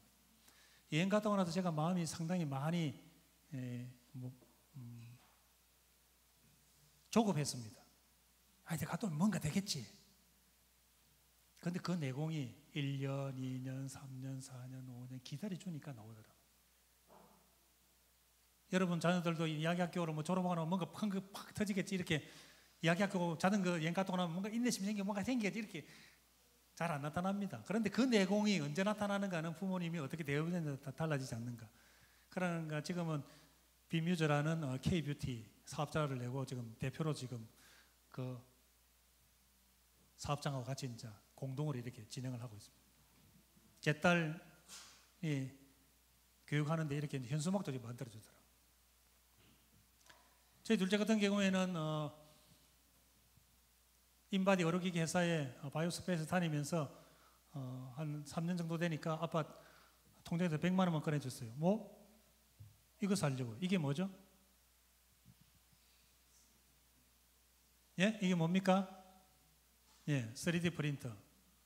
예, 요즘 아이들 이 부분에 관심 많습니다. 그러다마는 이 부분을 갖다가 배우더만은 그 다음에 여행 같은 이런 작품들을 만들어내는 거예요. 자기증 과정 200만 원이었습니다. 자기 돈으로 했겠습니까? 누구 돈으로 저 교육 자기증을 땄겠습니까? 재직장 환급 과정 아십니까? 직장 다니면서 뭔가를 배우려고 하면은 국가에서 80% 지원해주고 20%는 자기 돈 내는 거죠. 그런데 20%를 회사에서 지원받았으니까 자기 돈 빵원으로 자기증을 딴 거예요.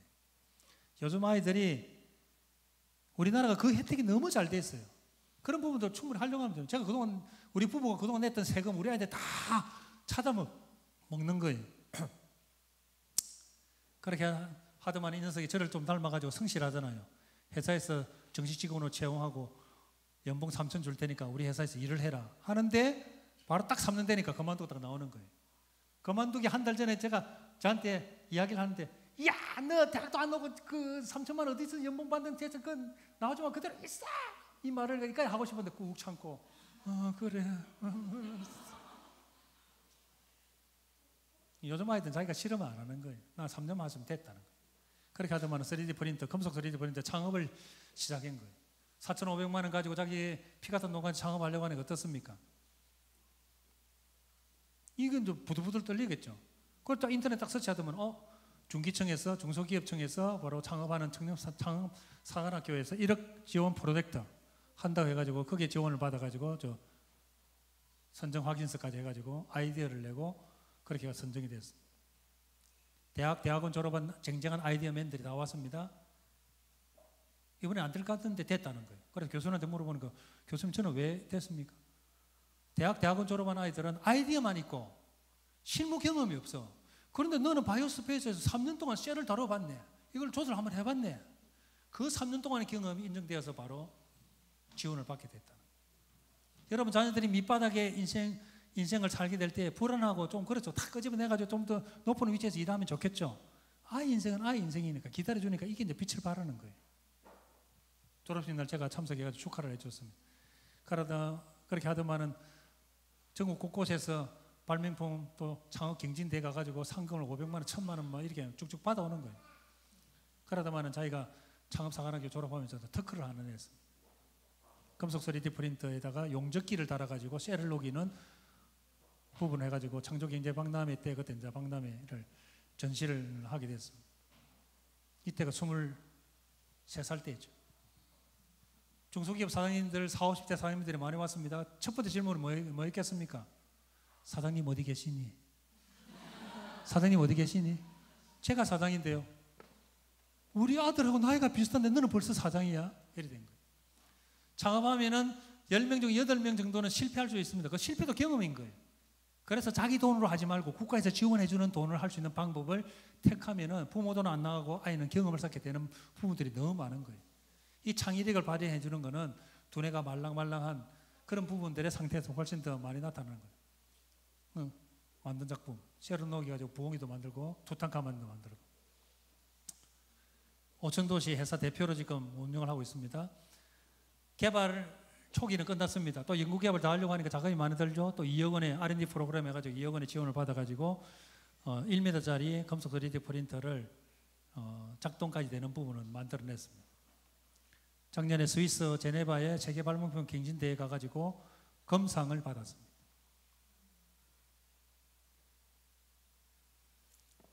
그리고 서울상가에서 서울시에서 7개 창업 벤처기업을 2년 동안 무상으로 공간을 쓸 수 있도록 해주겠다. 그렇게 지원했습니다.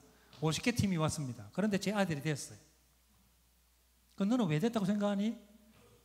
그래가지고 그 심사하시는 분하고 물어보니까 스위스 제네바에서 검상받은 게, 이 녀석은 이런 부분이 가능하겠다. 그 하나하나가 다 연결되는 거예요. 밑바닥에서 쇠 다루면서, 쇠 다룰 때에 쇠니까 워커 신고 다니겠죠. 3년 동안 워커 신고 다니니까 발에 무좀이 떠날 날이 없었어요.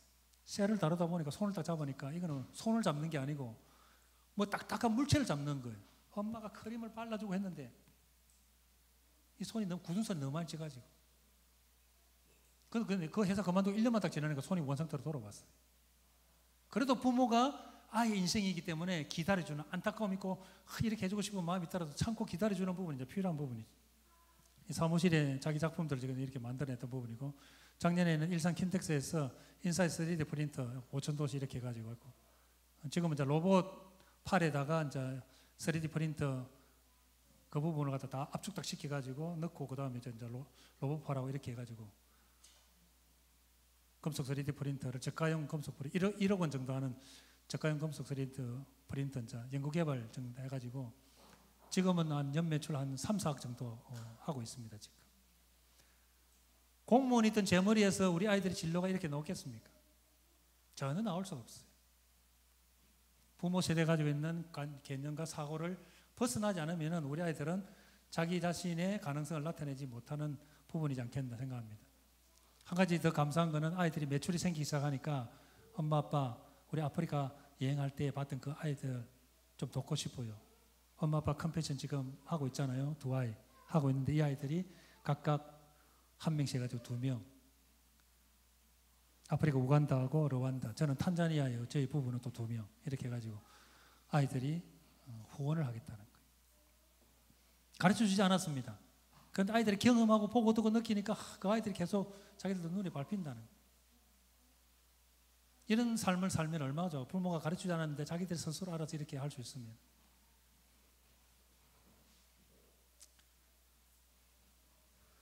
자녀독립 프로젝트 가정에 혹시 실천할 수 있으면 좋겠습니다. 저 중에서 활용을 하시면 좋겠습니다. 첫 번째는 자신의 기질과 적성 파악하는 거, 부모의 관찰하는 부분 제일 중요하다고 그랬죠. 그러면 하나님이 주신 재능과 기질과 적성과 달란트가 나온다는 거예요.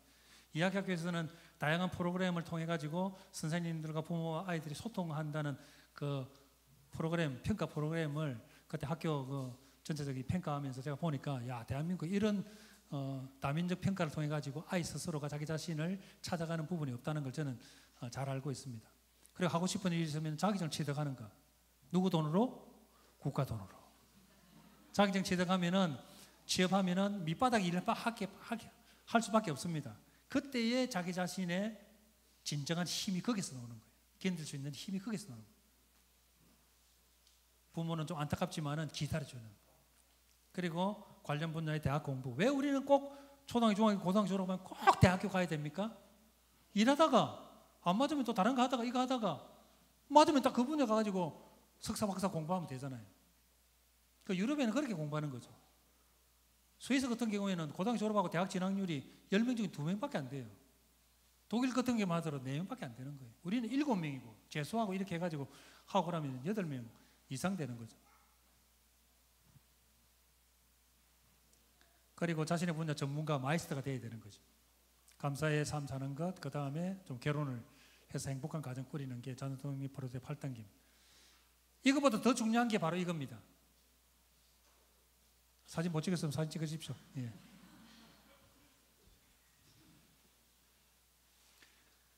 이렇게 하기 위해서는 100세 시대 부모가 먼저 행복해야 되는 거예요. 부모는 어떤 지금 부담감을 갖고 있습니까? 지금 40대 조금 되시는 부모님들 많이 지금 해당되죠. 샌드위치 세대잖아요. 자녀를 끝까지 책임져야 되고 또 원부모의 노후까지도 책임져야 되는 부담감. 그리고 일자리는 불안정하죠. 언제 그만둬야 될지 모르고 내가 하는 이 사업 언제 문을 닫아야 될지 모르는 그런 경제적인 부담감이 있죠. 건강에 대한 증상들이 또 나타나기 시작합니다. 그리고 노후 대비 못하고 있습니다. 가장 첫 번째 이유가 뭡니까? 자녀 교육비, 자녀 사교육비 때문에 노후 보장 못한다는 거예요. 이 4가지 불안 가운데서 부모들이 힘듭니다. 그래서 저는 이런 제안을 좀 하고 싶습니다. 첫 번째, 교육 문제로 부부관계 깨지 않으면 좋겠습니다. 저희 가정이 그렇습니다. 자녀 교육 문제 때문에 부부가 다투고 싸우고 띠깍띠깍 하겠습니다. 부모가 싸우면 아이들은 누구 문제 때문에 싸운다? 누구 때문에 싸운다? 자기 때문에 싸운다라고 생각하면서 아이가 불안해지기 시작합니다. 아이들은 조금 있으면 독립해 나갑니다. 10년 있으면 아이들은 독립해 나갑니다. 지금 고등학생 학생만 되어도 뭐 하루에 한 끼 같이 먹을 수 있습니까? 대학생 되면은 뭐 일주일에 뭐 한두 번 뭐 밥 먹기. 안 그러면 다른데 공부하러 갔으면은 뭐 한 달, 두 달 돼도 안 올라옵니다. 부모님 보러 안 와요. 방학 때도 안 올라온다는 거예요. 부모 품을 들어갑니다. 나머지 50년 누가 와서 삽니까, 그러면? 아이들 독립하고 나면 10년 뒤에. 누가 와서 삽니까? 부부 두 사람이 알콩달콩 살아야 되죠. 부부 관계가 그만큼 중요하다는 거예요. 두 번째, 자녀에게 올인하지 마십시오. 엄마는 뭐에 올인하면 안 됩니까? 내 새끼 정서적으로 감정적으로 너무 밀착되어 있어요. 내 새끼만큼 저런 힘든 일 하면 안 되지. 내 새끼만큼 이거 어려운 일 하면 안 되지. 이 정도 위치에서 시작하면 좋지. 그게 아이를 살리는 것 같지만은 아이가 스스로 독립 못하게 하는 발목을 잡는 부분이 있을 수 있어요. 아빠는 안 그렇습니다. 아버지들은 뭐에 올인하고 있습니까? 이성적인 판단. 아빠가 너만한테 이래야 돼, 저래야 돼, 요래야 돼, 알아, 알겠지, 이래야 돼, 저래야 돼, 아빠가 보니까 이거 해야 되고 저거 해야 돼, 요래야 돼, 이래 하면 되는데 왜 안 해? 이렇게 하는 게 아빠의 이성적인 지시와 명령 통제하는 거. 이 두 가지를 조금만 내려놓으면 아이는 조금 더 편해요. 그리고 전체적으로 올인하면 안 되는 게 뭘까요? 경제적인 올인하면 안 됩니다. 자녀 교육을. 그렇게 하면 부모 노후 없습니다. 부모 노후 없으면 누구한테 기대입니까? 아직 대한민국 국가가 100% 보장 못 해줍니다. 그럼 자녀한테 기대입니다. 자녀도 1인분의 삶을 살기가 힘든데 부모까지 짐을 안게 되면 어떻게 되겠습니까? 건강한 독립 안 됩니다. 경제적으로 올인하지 마시고 뭘 할까요? 한번 따라해 보십시오. 경제적인 지원 한계 정하기. 시작. 경제적인 지원 한계 정하기. 부부가 의논하십시오. 우리 아이는 고등학교 졸업할 때까지만 지원해 줄 거야. 대학교 1학년 때까지만 지원해 줄 거야. 조금 여유가 있고 좀 더 애스럽다 그러면 대학교 졸업할 때까지 지원해 줄 거야. 네버 결혼 자금 대주시면 안 됩니다. 기둥 다 뽑힙니다. 얼마 전에 62세대는 어르신이 상담받으러 왔습니다. 자녀 결혼한다고 해가지고 노후 통장을 깨가지고 7천만 해가지고 해줬습니다. 그러니까 자녀가 감사하기는커녕 3천 더 써가지고 1억 딱 맞춰주지. 중학교 2학년 상담 왔던 아이가 이렇게 이야기합니다. 진로를 찾아가는 가운데 이러냐. 선생님, 저는 사장이 되고 싶습니다. 와, 멋진 꿈을 가졌네. 야, 그럼 앞으로 어떻게 해야 될까? 그런데 우리 아빠가 노력을 안 해서 제가 포기해야 될 것 같아요. 무슨 말입니까? 아빠가 회장이면 자녀도 사장이 됐잖아요. 그런데 아빠가 노력을 안 하고 있다는 거예요. 요즘 아이들의 사고방식이 그렇다는 거예요. 이야기학교 아이들은 안 그렇겠지만 주변 아이들은 그렇다는 거예요. 경제적인 지원 한계를 정하십시오. 듣든지 안 듣든지 계속 이야기하십시오. 저도 아이들한테 어릴 때부터 언제까지만 지원해 줄 거야 라고 이야기했는데 아이들이 어릴 때 그걸 기억하고 있더라고요. 그러면 자기가 공부하고 싶습니다. 그럼 어떻게 해야 될까요? 대학 가고 싶다. 그럼 장학금 받고 가야 되겠죠. 그럼 코피투지 공부해야지. 공부해라 말 안 해도 자기 스스로 알아서 하는 거예요.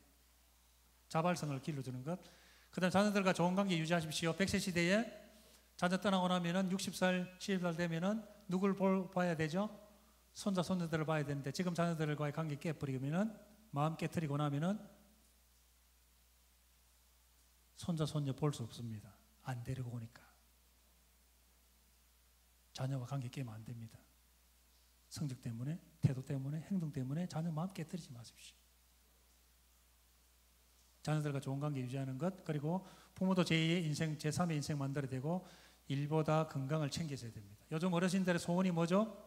9988-234 무슨 뜻인지 아시죠? 99세까지 팔팔하게 살다가 2, 3일 아프다 4일 만에 천국 가는 거. 9988-234 저희 가정의 예를 보더라도 주변의 친구들의 가정을 예를 보더라도 부모가 병석에 2년, 3년 누워있는 순간에 자녀들은 싸우기 시작하더라고요. 결혼했습니다. 다른 사람이 들어왔잖아요. 왜 당신이 해야 돼? 왜 자기가 그거 해야 돼? 이해가 안 되는 거예요. 부모가 건강하게 3살 있다가 언제 갈게? 천국에서 보자. 빠이빠이 하고 갈 수만 있으면 얼마나 좋을까요? 그러기 위해서는 건강 관리하셔야 됩니다. 이제 한 가지만 실천하십시오. 이야기 마무리하겠습니다. 건강한 관계 소통, 부모의 관점과 시각, 가치관을 잠시 접어두고 아이의 본 모습을 볼 수 있고, 그리고 아이가 행복한 교육이 뭘까? 다양한 방법을 말씀드렸습니다. 그 중에 하나만 보시면 좋겠습니다. 부모의 가장 위대한 사명 같이 한번 읽어보도록 하겠습니다. 시작!